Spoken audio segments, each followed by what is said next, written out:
Mari kita berdoa.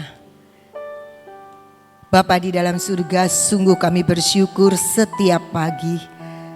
Kasih setiamu selalu baru buat kami. Engkau memberikan kesempatan kami mengawali hari ini dalam pujian dan penyembahan. Dan saat ini juga Tuhan, sebentar kami akan merenungkan firman-Mu. Biarlah Engkau sendiri Tuhan yang menetapkan hati kami untuk tetap bersandar, melekat dan fokus kepada firman-Mu. Buat hati kami selalu dapat merenungkannya dengan hikmat, wahyu dan pengertian yang daripada-Mu. Kami boleh terima seluruh kebenaran firman-Mu. Dan Roh Kudus Engkau yang mengajari kami supaya kami boleh memiliki hati yang terbuka. Dan Engkau berbicara kepada kami satu persatu. Karena kami tahu Tuhan, kami adalah pribadi-pribadi yang Engkau kasihi, yang Engkau harapkan untuk kami menjadi serupa dengan Engkau. Mari Tuhan Engkau berbicara kepada kami dan kami percaya berkat-Mu turun atas kami pagi ini untuk menangkap akan kebenaran firman-Mu. Di dalam nama Tuhan Yesus. Amin. Shalom, selamat pagi saudara-saudara yang di tempat ini maupun yang streaming. Kita sering kali ya overthinking itu mikir yang kelebihan mikirnya gitu. Sering kali begitu. Saya membaca sebuah artikel ya yang mengatakan ada seorang yang bernama Walter Haley. Dia itu seorang peneliti tentang tingkah laku manusia. Dan dari penelitiannya ya pasti tidak akurat ya, tapi paling tidak ada yang mikirin begitu dan menyimpulkan bahwa setiap manusia itu dia rata-rata setiap hari mikirin 12.367 hal. Banyak sekali ya. Saya hitung 12.387. Kita punya hidup 24 jam. Belum dikurangin tidur loh ya. Tiap 7 detik kira-kira kita mikirin yang lain, tiap 7 detik. Belum dikurangin tidur. Kalau yang tidur 4 jam, 8 jam gitu ya pasti akan lebih cepat lagi mikirin. Wah, manusia hebat sekali ya. Bisa mikirin 12.000 hal dalam sehari. Itu menurut penelitiannya. Tapi 90% dari 12.000 itu pikiran yang otomatis. Jadi kalau kita bangun ya, kita mau bangun apa tidur lagi, itu kan mikir. Nah itu satu hal. Nanti kalau sudah mau mandi atau mau apa lagi, itu satu hal lagi. Terus mau pakai baju apa, itu satu hal lagi. Nah dari setiap apa yang kita pikirkan itu, dari kita mikirin 12.000 lebih rata-rata. Kecuali orang yang mungkin kebanyakan tidur ya.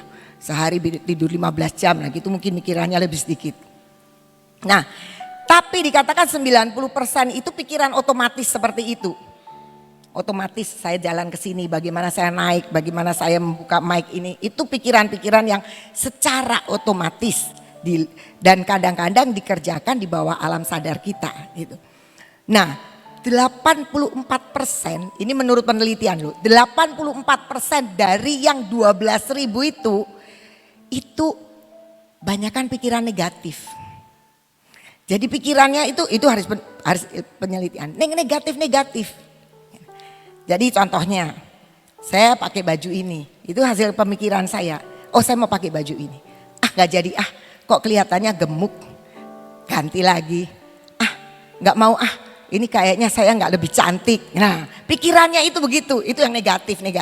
Jadi 84% yang kita pikirkan dari 12.000 itu pikiran-pikiran yang negatif. Nah, pikiran yang negatif itu menurut penelitian 85% nggak terjadi. Saya jadi ingat ya, satu hari kami ini sekolahan di Sumbang batik. Terus suruh bikin, modalnya terserah. Saya bikin. Tapi ke penjahit ini menurut saya tidak mau model seperti itu. Jadinya kok begitu, menurut saya jadinya jelek. Jadi saya males pakai baju itu, tapi kan karena seragam Natal kemarin. Oh semua guru dan yayasan harus pakai itu, kita mau ada perayaan Natal. Jadi terpaksa saya pakai. Tapi saya sebenarnya nggak suka. Modelnya beda dengan yang saya mau. Perasaan saya jadi lebih jelek. Perasaan saya begitu. Dan ternyata satu hari saya pakai itu karena seragam ya. Jadi saya pakai itu. Ketemu sama Ibu Empek, Ibu Abigail. Baju kamu bagus sekali. Saya kaget, saya nggak suka sih. Kok dia bilang bagus? Terus, oh ya, iya, udah selesai aja gitu. Beberapa hari kemudian dia bilang begini, boleh saya pinjem yang kemarin aku bilang bagus? Aku mau niru modelnya. Nah, berarti kan salah. Saya mikir ini baju jelek. Saya kalau pakai itu jadi tambah jelek. Tapi orang lain ternyata tidak berpikir begitu. Nah, nanti mungkin bajunya jadi sering saya pakai ya. Karena biasa orang kan selalu begitu. Kalau mikir-mikir itu yang jelek. Jadi apa yang saya pikirkan ternyata sia-sia. Ternyata nggak ada gunanya. Saya bilang jelek, orang lain yang lihat. Loh kan saya kan nggak lihat sendiri, lihat cuma dari kaca. Dan ternyata yang saya pikirkan itu sia-sia.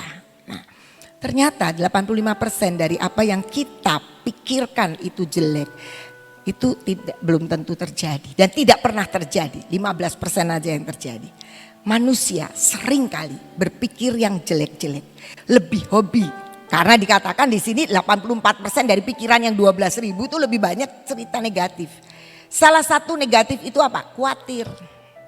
Nanti kalau begini gimana? Nanti kalau begitu gimana? Nah seringkali seperti itu. Nah kita akan lihat dari Efesus 4 ayat 17 dikatakan apa?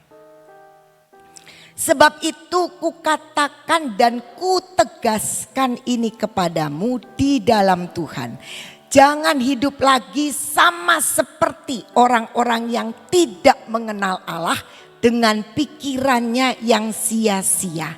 Jadi kita tahu kalau orang yang dipenuhi dengan pikiran negatif itu kan sia-sia. Tadi dikatakan 85% aja nggak terjadi. Dan di sini dikatakan itu sama dengan orang yang tidak mengenal Allah. Kita pikir kita tuh jadi orang Kristen udah lama ya, pasti kita udah kenal. Tapi ternyata kalau kita masih hidup dalam pikiran yang sia-sia, katanya yang negatif yang tidak pernah terjadi, itu kita adalah orang yang tidak mengenal Allah. Ternyata kita sendiri hidup kalau kita mau terus telusuri banyak kehidupan kita yang negatif. Yang mikirinya belum tentu terjadi. Salah satunya hari ini sekolah akan membagikan rapot kenaikan kelas. Gitu. Kemarin kepala sekolah SMP dan SMA WA saya dan bilang, Miss aku bisa ketemu enggak? Oh boleh. Akhirnya kita ketemu. Mau lapor apa? Kata saya gitu. Ini peraturan yang kami keluarkan kepada orang tua adalah buku pinjaman, kan karena anak-anak itu ada sebagian buku pinjaman dari sekolah. Harus dikembalikan hari Kamis kemarin sampai jam 1. Jadi beberapa hari sih dikasihnya nggak cuma 1 hari. Dari tanggal 9 sampai Kamis kemarin jam 1. Tapi ketemu saya itu sudah jam 3. Dan dia bilang sampai sekarang banyak Miss yang belum balikin buku.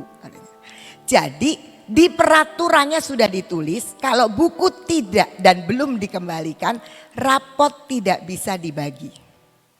Terus saya tanya ya sudah aturannya begitu ya nggak usah dibagi. Saya bilang wah Miss nanti orang tua tuh suka marah-marah. Ya salah sendiri marah-marah. Saya bilang gini. Kan belum tentu orang tua marah-marah. Iya tapi biasanya nanti tata usaha itu akan dimarahin. Padahal bukunya belum dikembalikan. Oh ya sudah. Jadi kalau menurut Sir ini sebagai kepala sekolah apa yang dilakukan? Saya pengennya begini. Tetap tidak dibagi. Saya setuju. Karena itu sebuah aturan yang sudah dibikin. Kalau kita langgar sendiri kita nggak pernah bisa dihargai peraturannya. Setuju. Terus jadi dihimbau lagi supaya hari Senin ngambilnya di tata usaha. Saya bilang, oke, sekarang bikin Kepala sekolah itu suka takut loh sama orang tua. Bukan takut apa-apa sebenarnya, suka dimaki-maki. Kayak orang tua murid itu kayak majikan aja. Guru-guru kami itu saya suka marah. Kayak dianggapnya pembantu aja gitu. Padahal kesalahan itu di sana kalau aturan begitu ya. Nah, malam-malam redaksinya dikirim ke saya. Miss, kalau begini boleh nggak? Saking apa? Saking khawatirnya dimaki-maki sama orang tua. Saya bilang gini, nih saya kasih kalimatnya, saya tambahin sedikit, saya koreksi sedikit, kirim. Jadi dikirim. Kekhawatiran itu menurut saya belum tentu terjadi. Kalau kepala sekolah kirim sama saya malam, pasti dia pikiran terus kan. Mikirin yang sia-sia belum tentu terjadi. Kemarin tata usaha bilang begini, Miss besok yang ngadepin Miss aja ya. Lah kalau sudah bemper-bemper kayak gini suruh saya. Karena menurut ceritanya orang tua kalau sama tata usaha berani marah, tapi begitu saya datang sudah suruh ketemu sama saya, dia akan baik-baik sama saya. Saya bilang enggak, nanti gathering jam 12, kan ada gathering, saya nggak mau datang, saya bilang gitu, saya godain. Kan ada gathering, karena kami biasanya kalau tutup semester kita akan makan bersama dan evaluasi. Saya mau datang jam 12 kurang seperempat, saya bilang gitu. Jangan Miss, nanti orang tua nanti banyak yang marah. Nah, saya mau katakan ada banyak pikiran yang sia-sia belum tentu marah. Belum tentu datang juga kalau dia merasa belum mengembalikan. Gitu. Nah, pikiran yang sia-sia itu dikatakan adalah bagi orang yang tidak mengenal Allah. Kalau orang yang kenal Allah dia akan tahu semua persoalan kita itu akan selesai dengan Tuhan. Nah, ayat 23 dikatakan demikian dari Efesus ini. Supaya kamu dibaharui di dalam roh dan pikiranmu. Jadi pikiran kita itu harus terus dicuci otak. Dengan apa? Dengan firman, dengan kebenaran, dengan pujian dan penyembahan, dengan persekutuan dengan Tuhan. Harus dibarui. Jadi pikirannya kita kan sering kali gitu kan. Mikir yang zaman dulu gitu ya. Kalau kita sakit hati pikir terus yang zaman dulu. Padahal sudah dibereskan masih mikirin aja. Biasanya orang tua tuh suka begitu. Mami saya juga suka cerita zaman dulu. Mungkin ceritanya sama saya udah puluhan kali. Saya sering kali, sudah mami sudah itu cerita lama. Kadang-kadang ya harus didengerin juga. Tapi sering kali kita begitu. Padahal pikiran kita harus diperbarui. Artinya apa? Artinya gini, satu ketika kita bersinggungan dengan orang ya. Mungkin kita merasa gak enak karena orang menyinggung kita, gak tau ngatain kita. Pokoknya pikiran kita menjadi pikiran yang jelek terhadap orang itu. Diperbarui ketika firman itu terus berbicara kepada kita. Roh Kudus memperbarui. Artinya pikiran kita harus maju selangkah. Untuk melihat orang itu, belajar memahami orang itu. Oh ternyata dia begitu memang karena dia mungkin banyak akar pahit. Atau memang karena dia salah prediksi terhadap hidup kita. Bisa saja seperti itu. Tapi mari kita, Tuhan bilang gak bilang pikiran orang yang diperbarui. Tapi pikiranmu sendiri di dalam roh diperbarui, di dalam roh. Roh Kudus, roh Allah yang mengerjakan supaya pikiran kita diperbaharui terus. Dan kita harus percaya, Efesus 3 ayat 20 mengatakan demikian. Bagi dialah yang dapat melakukan jauh lebih banyak daripada yang kita doakan atau pikirkan. Seperti yang ternyata dari kuasa yang bekerja di dalam kita. Seringkali kita itu gak berpikir bahwa Tuhan itu bahkan sanggup bukan cuma mengabulkan doa kita. Lebih daripada doa kita. Saya punya pengalaman. Ketika sekolah Terang Bangsa ini baru buka. Kami terima murid-murid. Dan ada satu orang tua yang sangat-sangat sederhana. Jadi dia masuk, dia cerita. Saya ini punya anak beberapa yang sudah besar, agak besar. Itu enggak pernah sekolah di sekolah swasta apalagi sekolah Kristen. Karena enggak punya duit. Jadi dia bilang begitu. Nah ketika buka sekolah Terang Bangsa saya mencoba untuk ini anakku yang kecil mbok ya ada anakku tuh yang sekolah di sekolah swasta di sekolah Kristen. Kok selama ini sekolahnya di sekolah negeri terus. Dia daftar. Ibu ini pekerjaannya tukang cuci. Jadi sangat sederhana. Kami tolong tentu dengan harga yang sangat minim. Sudah TK naik ke SD. Kondisi tidak berubah. Dan dia juga memasukkan ke SD kami. Juga tentunya dengan segala kemurahan hati dari yayasan untuk terima dia. Masuklah di SD.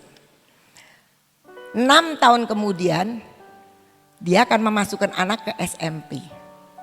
Dia datang di muka pintu. Saya kenal ibu ini, langsung konsep saya, nah nulungi lagi nih, ya kan? Nulungi lagi, masuk TK murah banget, masuk SD murah banget, lah ini mau masuk SMP, pasti saya akan nulungi. Itu pikiran yang sia-sia. Dia datang, seperti begini, Miss, anakku sudah harus masuk SMP, tapi aku sudah nabung. Dan dia sebutkan nominal yang bagi saya sangat mengejutkan. Beberapa juta. Tanpa dia tanya loh, SMP itu masuknya berapa? Enggak tanya. Dia bilang gini, Miss, aku tabungannya segini. Dia bilang gitu. Saya kaget.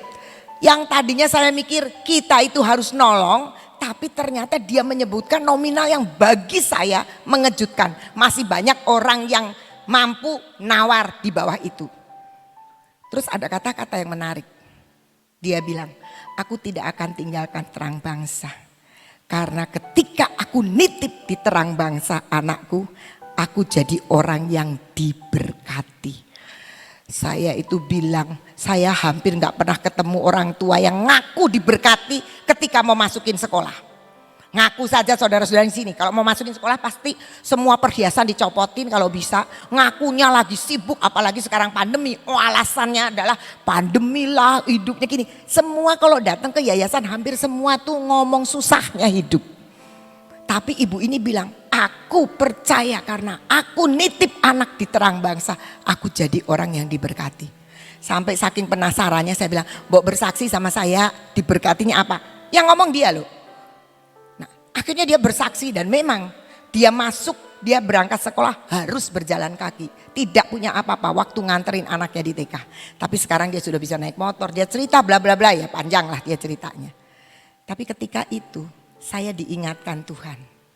Saya itu kalau doa selalu begini, Tuhan berkati para orang tua murid yang lagi susah ditolong, yang gak punya kerjaan ketemu kerjaan, yang hidupnya berantakan keluarganya disatukan. Saya doa begitu. Ya doa mungkin motivasinya saya rodo-rodo gak bener gitu ya. Karena kalau orang tua diberkati kan uang sekolah jadi lancar. Itu kira-kira mungkin motivasinya begitu. Tapi ketika saya mendengar dia bersaksi begitu, saya jadi baru teringat. Ada doa saya yang selalu ngomong, Tuhan ketika mereka titipkan di terang bangsa, berkati mereka. Biar mereka tahu kalau anaknya kenal Tuhan, mereka juga jadi kenal Tuhan. Ternyata Tuhan itu bisa melakukan jauh lebih banyak dari yang kita doakan atau kita pikirkan. Saya doa berulang-ulang tiap hari doain orang tua. Tapi ketika ada orang tua ini datang langsung nolong ini saya. Harus nolong ini di bawah standar. Ternyata Tuhan itu sanggup melakukan lebih dari yang kita doakan, bahkan yang kita pikirkan. Jadi kalau kita kenal Tuhan, kita doa jerit-jerit sama Tuhan, kita harus tahu Tuhan kita adalah Allah yang bisa bahkan lebih dari yang kita doakan. Mungkin perkataan-perkataan kita terbatas untuk curhat sama Tuhan.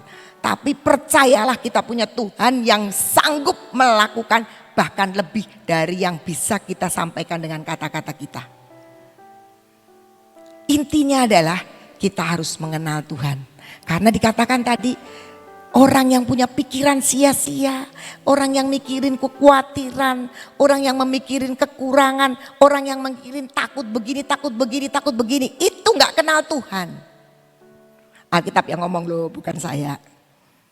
Jadi mari kita belajar untuk mengenali Tuhan. Bahwa dia itu Allah yang sanggup melakukan, dikatakan jauh lebih banyak dari yang kita doakan atau kita pikirkan. Apa yang kita sudah doakan, percaya Tuhan kita adalah Tuhan yang baik. Dia sanggup melakukan lebih dari itu. Tapi seringkali pikiran yang negatif yang dikatakan 84% dari semua yang kita pikirkan setiap hari gak pernah terjadi. Mari kita lihat satu contoh dari Matius 6 ayat 31 dan 32. Hal kekhawatiran. Itu pikiran negatif kan. Tapi saya tidak akan baca semua. Ayat 31 dan 32 katakan. Janganlah khawatir dan berkata, apa yang akan kita makan, atau apa yang akan kita minum, atau apa yang kita pakai. Ini di dalam bahasa Indonesia masa kini. Hal-hal itu selalu dikejar oleh orang-orang yang tidak mengenal Allah.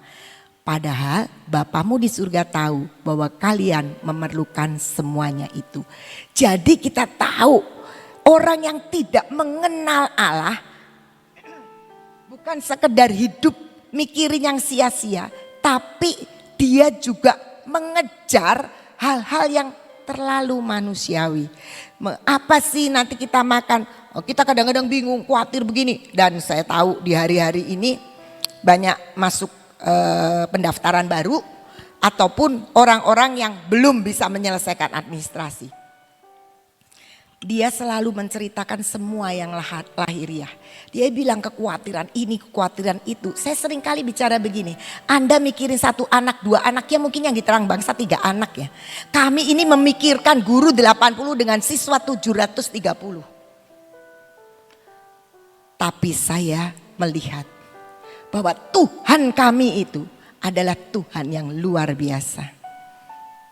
Gaji guru, kalau 10 tahun sekolah ini, 10 tahun lebih sekian bulan, berarti sudah 12 kali 10 tahun kita gaji guru kan, minimal. Dan tidak pernah 1 bulan pun guru tidak digaji. Bahkan ketika pandemi, semua perusahaan potong gaji, kami tidak memotong salary. Bahkan di tengah pandemi Tuhan bilang naik gaji. Gak masuk akal. Pandemi itu TK kehilangan banyak siswa loh. Karena semua gak mau online. Anak kecil suruh online lari-lari. Udah ribet. Pada dikeluarin. Yang daftar juga gak ada. Kalau yang SD, SMP, SMA mau gak mau kan online gitu. Tapi yang datang untuk minta turun uang sekolah banyak. Dan Tuhan kita adalah Tuhan yang dahsyat. Di awal pandemi selama 3 bulan kami bagi sembako kepada para orang tua murid. Ada 150 keluarga yang kita bagi setiap bulan. Di masa pandemi selama 3 bulan.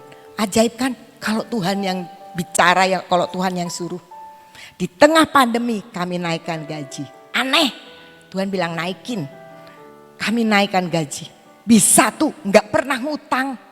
Artinya ada selalu jalan keluar yang Tuhan berikan. Ajaib sekali.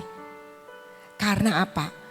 Tuhan kita adalah Bapa yang sanggup melakukan jauh lebih banyak dari yang kita pikirkan. Kita bisa melakukan banyak perkara bersama dengan Tuhan. Hanya perlu kenal. Karena itu kita akan baca Matius 6 ini ayat yang ke-26, lompat 28 dan 29. 26 ya. Nah, pandanglah burung-burung di langit yang tidak menabur dan tidak menuai dan tidak mengumpulkan bekal dalam lumbung, namun diberi makan oleh Bapamu yang di surga. Bukankah kamu jauh melebihi burung-burung itu? Suatu hari ada satu kesempatan kami pergi ke Bali, saya bersama dengan Pak Gideon juga dan Ibu Tin. Dan kita itu breakfast, hotelnya itu breakfast di atap. Roof garden. Jadi kita makan pagi itu di atap. Gitu. Di atap. Dikelilingi karena di lantai berapa saya lupa. Tapi dikelilingi dengan pohon-pohonan. Dan pohon-pohonnya tuh banyak burung-burung. Yang kalau kena angin atau kena goyang apa gitu. Burungnya terbang gitu. Terus Pak Gideon bilang begini. Kami duduk gini. In. Tuhan kan bilang. Pandang burung-burung di langit. Yuk kita pandang. Wah, kita kan suka disuruh begini tapi kita gak pernah memandang kok. Kita pandang. Ih banyak sekali kan. Tuhan bilang itu burung gak pernah nabur. Tidak pernah nuai. Gak pernah nabur ya gak pernah nuai. Tapi dan dia tidak punya lumbung buat nyimpen. Tapi dikasih makan. Berapa juta di seluruh dunia ini baru di sekeliling kita aja nih. Karena yuk kita pandang. Gak pernah tahu kita lihat ada burung jatuh mati kelaparan. Kata Pak Gideon. Iya, saya mulai merenungkan, iya benar juga. Burung saja yang gak nabur, tidak pernah nuai, karena dia juga tidak punya lumbung buat nyimpen tuaian. Tapi tidak pernah mati kelaparan. Dan bukankah dikatakan firman, kita itu jauh melebihi dari burung-burung itu. Kenapa kita kok suka curiga sama Tuhan? Tuhan besok aku makan apa? Tuhan aku bisa gak bayarin sekolah? Tuhan aku bisa gak bayar kontrak kalau yang masih kontrak? Tuhan aku bisa gak begini, bisa gak begitu? Kita sering kali curiga, Tuhan mana buktinya? Hati-hati. Yang suka minta bukti sama Tuhan itu tidak mengenal Tuhan. Karena bukti Tuhan berikan sebelum kita tahu Tuhan sudah sediakan. Ajaib. Ayat selanjutnya. Ayat 28 dan 29. Dan mengapa kamu khawatir akan pakaian? Perhatikanlah bunga bakung di ladang yang tumbuh tanpa bekerja dan tanpa memintal. Lanjut. Namun aku berkata kepadamu, Salomo dalam segala kemegahannya pun tidak berpakaian seindah salah satu dari bunga itu. Sebenarnya saya bukan orang yang suka kagum sama bunga gitu enggak. Karena saya bukan orang yang hobi dengan bunga-bunga gitu ya. Tapi ketika saya merenungkan ini benar ya. Bunga itu macam-macam ya. Tuhan itu mendandani bunga itu ada warna ini, warna itu, warna macam-macam. Sampai yang terakhir ini saya tahu ada bunga telang itu warnanya biru. Aneh kan? Saya cerita juga di waktu SMP saya pernah main ke teman saya yang ibunya suka sekali bunga mawar. Dia punya mawar macam-macam. Sampai sekarang saya belum ketemu lagi. Mawar warnanya hijau. Jadi mirip daunnya. Saya kan bingung. Saya nggak ngerti. Teman saya tuh bilang gini, In coba lihat In. Mamiku itu beli mawar warnanya hijau.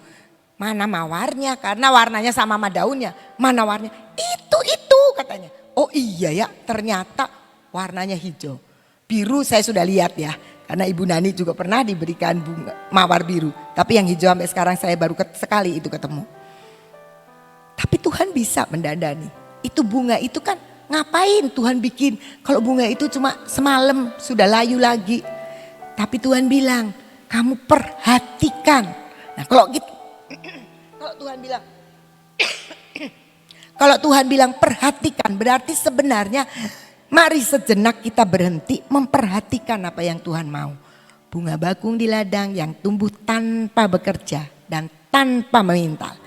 Apalagi kita yang diberi kemampuan untuk bisa bekerja, yang diberi hikmat seperti hikmat Tuhan, yang Tuhan turunkan untuk kita bisa melakukan banyak perkara. Apalagi kita, masa kita nggak percaya? Seringkali kekhawatiran itu karena kita nggak percaya, kekhawatiran itu karena kita nggak kenal siapa Tuhan kita. Saya mengenal Ibu Nani sudah cukup lama. Dan kalau sekolah membayar guru kurang, saya lapor sama Ibu Nani. Kenapa? Karena saya mengenal Ibu Nani. Karena saya tahu pasti nanti ada jalan keluar. Karena mengenal. Kalau yang tidak mengenal, waduh nanti Ibu Nani jangan-jangan marah. Mintain duit saja. Itu kan ya. Tapi karena saya mengenal, saya berani. Demikian juga dengan Tuhan. Kita boleh curhat sama Tuhan. Dan harus curhat sama Tuhan. Karena Tuhan akan mengerjakan jauh lebih dari yang kita doakan. Bukan yang kita batin. Cerita sama Tuhan. Bukan karena Tuhan kurang tahu. Tapi karena Tuhan menginginkan kita punya hubungan relasi dengan Dia. Overthinking. Berpikir yang berlebihan. Kalau sudah dipikir-pikir kita itu sebenarnya sutradara yang ahli. Karena bisa menciptakan begitu banyak kekhawatiran. Skenario-skenario di otak kita. Wah nanti kalau begini gimana, nanti kalau begini gimana. Waduh nanti orang tua marah, waduh nanti bagaimana. Belum tentu terjadi. Karena itu mari kita belajar. Untuk terus mengenali Tuhan dan mempercayai Dia. Tidak meragukan. Tepiskan itu yang sia-sia, yang tidak membuat kita menjadi lebih maju. Roma 1 ayat 20 dan 21 bahasa Indonesia masa kini. Semenjak Allah menciptakan dunia, sifat-sifat Allah yang tidak kelihatan, memang sifat Allah tidak kelihatan, yaitu keadaannya sebagai Allah dan kuasanya yang abadi, sudah dapat difahami oleh manusia melalui semua yang telah diciptakan. Jadi manusia sama sekali tidak punya alasan untuk membenarkan diri. Dikatakan di sini, jangan ayat 20 dulu. Sejak Allah menciptakan dunia, sifat-sifat Allah itu memang tidak kelihatan. Tetapi dikatakan keadaannya sebagai Allah dan kuasanya yang abadi harus kita fahami, kita lihat lewat apa? Semua yang telah diciptakan. Keajaiban-keajaiban dunia. Kita diciptakan dengan kita dikelilingi dengan semua ciptaan Tuhan. Tapi seringkali manusia mikir itu bukan ciptaan Tuhan. Saya bisa, saya kuat, saya pinter. Sehingga tidak berpikir bahwa semua yang terjadi selalu ada di dalam kuasa Tuhan. Kalau kita mau lihat semua yang ada di sekeliling kita, keajaiban-keajaibannya. Termasuk minyak yang ada di taman Tuhan. Keajaiban kalau kita mau kenali pekerjaan dan karya. Wah itu sih minyaknya ada selangnya. Siapa sih yang kayak pengangguran sekali. Dibagi-bagi kemana-mana kita ciptakan itu. Wih gak kepikir. Tapi itu adalah karya Tuhan. Dan itu harus difahami. Sehingga manusia tidak punya alasan untuk membenarkan diri. Ada banyak orang ke taman Tuhan pengen membuktikan. Boleh-boleh aja. Tapi kalau hatinya hanya untuk meragukan Tuhan, sukanya nggak kelihatan malahan. Tapi ada orang-orang yang pengen rindu kenal Tuhan, Tuhan bisa buktikan. Mari kita melihat kuasa Tuhan yang abadi dengan memahami semua yang ada di sekitar kita yang diciptakan Tuhan. Lanjut.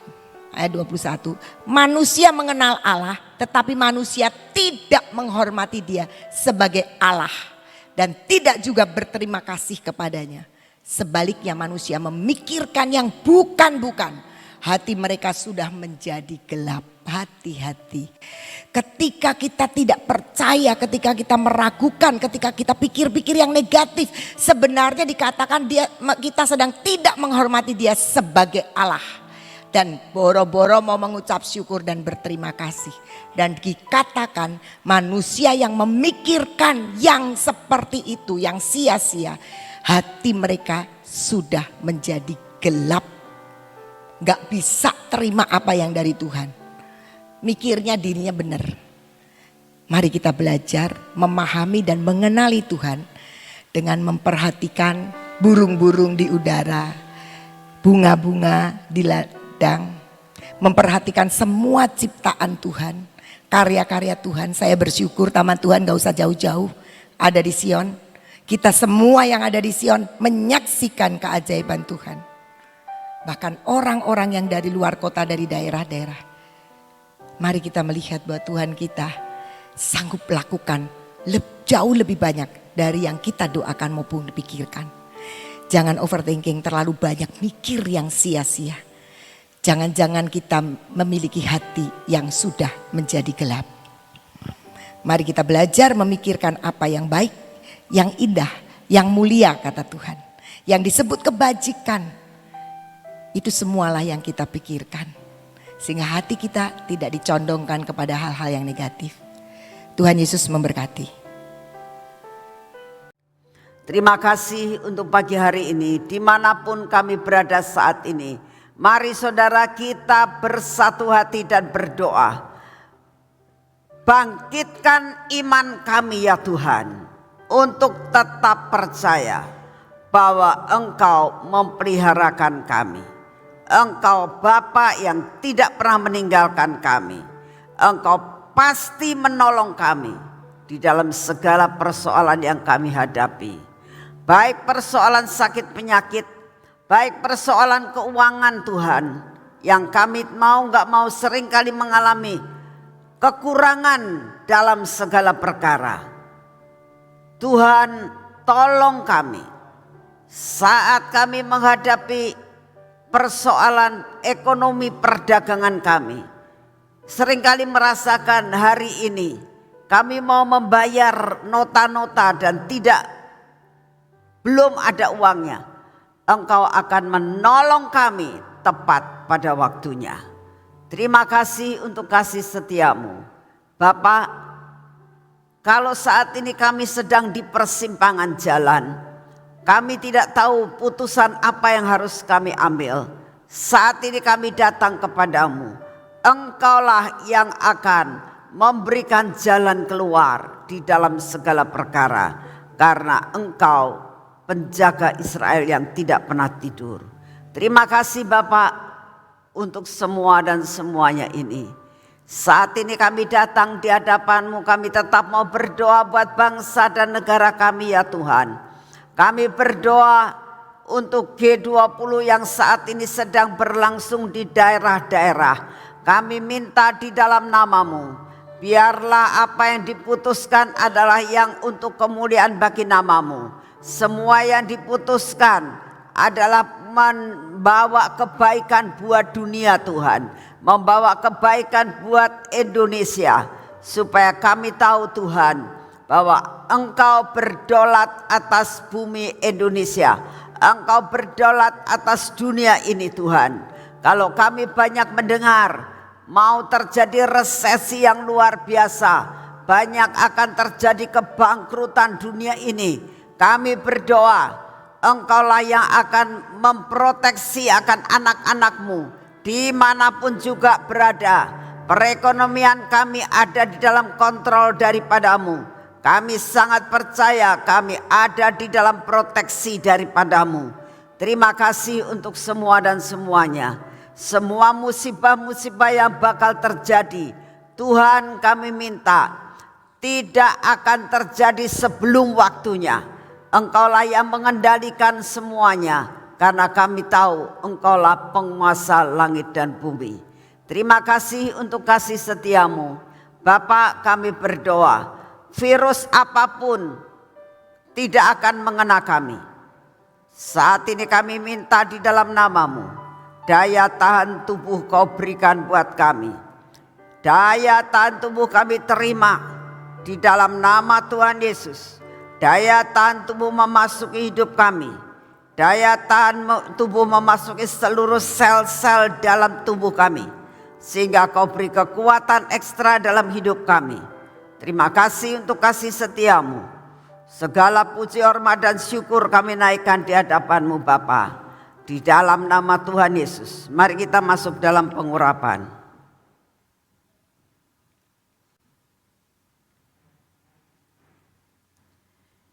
Bapa, saat ini kami datang di hadapan-Mu. Kami tahu hidup kami hanya karena anugerah. Oleh karena itu biarlah pengurapan ini tidak akan pernah undur dari kami. Engkau buat mata kami penuh dengan urapan, telinga kami Tuhan, dan bibir mulut kami serta hati kami. Buat kami tetap melekat kepadamu. Ada urapan yang memenuhi hidup kami. Semua yang tidak baik Engkau patahkan dalam hidup kami. Berkati tangan kami hari ini Tuhan, supaya apa yang kami kerjakan bersama dengan Engkau semua mendatangkan berkat dan hasil yang luar biasa. Biarlah kaki kami pun dipimpin Tuhan untuk melakukan pekerjaan-pekerjaan yang sangat baik. Buat kami berjalan dalam jalan yang berasal daripada-Mu dan tidak menyimpang daripada apa yang menjadi kehendak-Mu. Terima kasih Bapak, hari ini kami menerima berkat yang luar biasa daripada-Mu. Berjalan bersama-Mu, melangkah bersama-Mu. Di dalam nama Tuhan Yesus. Amin. Selamat pagi, Tuhan berkati saudara semuanya.